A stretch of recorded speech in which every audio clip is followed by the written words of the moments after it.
இந்த என்னுடைய பெயர் வந்து பேராசிரியர் முனைவர் மோசஸ் மைக்கேல் பாரடே. தாம்பரத்தில் இருக்கிற சென்னை கிறித்தவ கல்லூரியினுடைய தமிழ்துறை தலைவராக இருந்து ஓய்வு பெற்றவன். இப்பொழுது பலவிதமான தமிழ் பணிகளிலும் இறைப்பணிகளிலும் ஈடுபடுகிறேன். இன்றைக்கு இந்த கிண்டி பொறியியல் கல்லூரி அண்ணா பல்கலைக்கழக வளாகத்தில் இந்த 2 நாள் நடந்த இந்த சிறப்பு கருத்தரங்கம் தமிழ் மொழியின் தொன்மை, இன்றைய நிலையும் எதிர்கால வாய்ப்புகளும் என்ற பொருளில் 2 நாள் கருத்தரங்கம் நடந்தது. இதை ஏற்பாடு செய்த உலக தமிழ் ஆராய்ச்சி மன்றத்தினுடைய ஒருங்கிணைப்பாளர்களில் நானும் ஒருவன். பேராசிரியர்கள் குழுவுக்கு என்னோடு இன்னும் முனைவர் பேராசிரியர் முத்துவேல் அவர்கள் இருக்கிறார்கள். அவர்களும் இந்த கல்வியாளர்கள் குழுவினுடைய ஒரு ஒருங்கிணைப்பாளர்.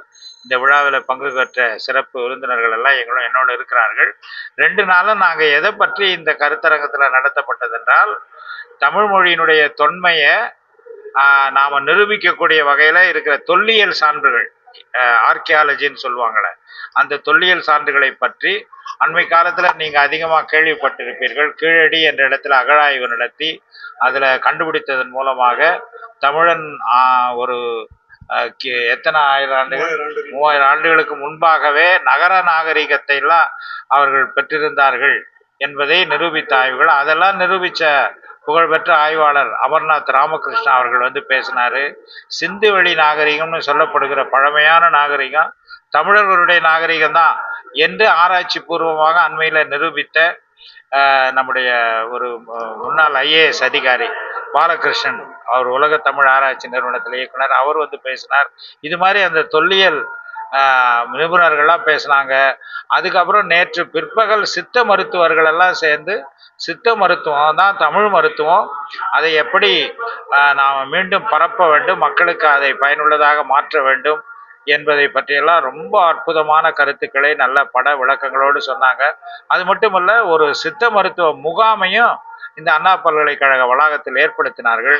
அண்ணா பல்கலைக்கழகத்தில் படிக்கிற மாணவர்கள், பணியாற்றுகிற பேராசிரியர்கள், அவருடைய குடும்பங்கள், அவர்களுக்கெல்லாம் ஒரு இலவச மருத்துவ முகாமாகவும், அதே நேரத்தில் மருத்துவ ஆலோசனைகள், அப்புறம் அந்த மருந்துகளை வழங்குகிற அந்த சித்த மருத்துவ கடைகளை கூட எங்கள் ஸ்டால் மாதிரி ஏற்படுத்தினோம்.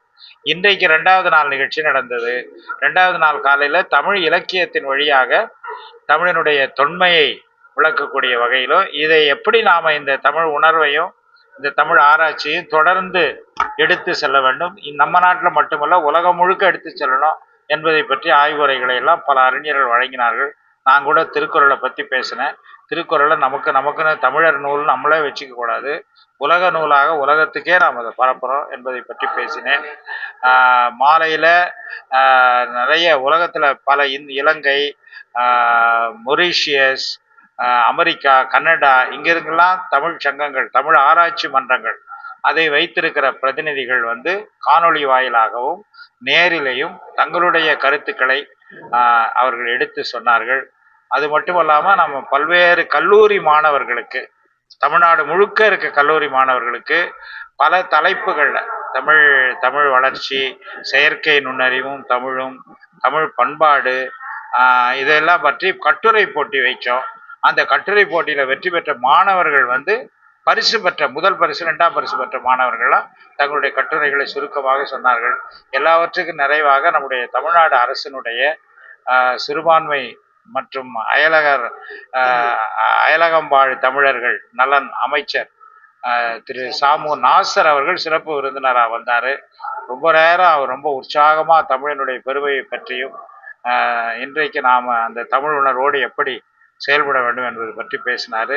கட்டுரை போட்டியில் வெற்றி பெற்ற மாணவர்களுக்கெல்லாம் பரிசு கொடுத்தாரு. ரொம்ப நிறைவாக இருந்தது.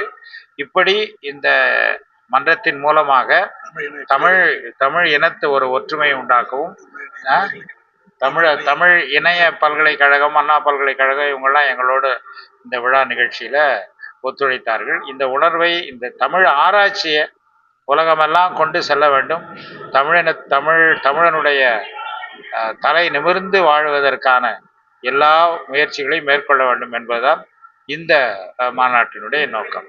இதை உங்களுடைய தொலைக்காட்சியில், ஜெம் தொலைக்காட்சியில் பகிர்ந்து கொள்ள நீங்கள் வாய்ப்பு கொடுத்ததுக்கு நன்றி. வேற ஏதாவது இவங்களும் பேசணுமா? இல்லை எல்லாமே கவர் பண்ணுங்க.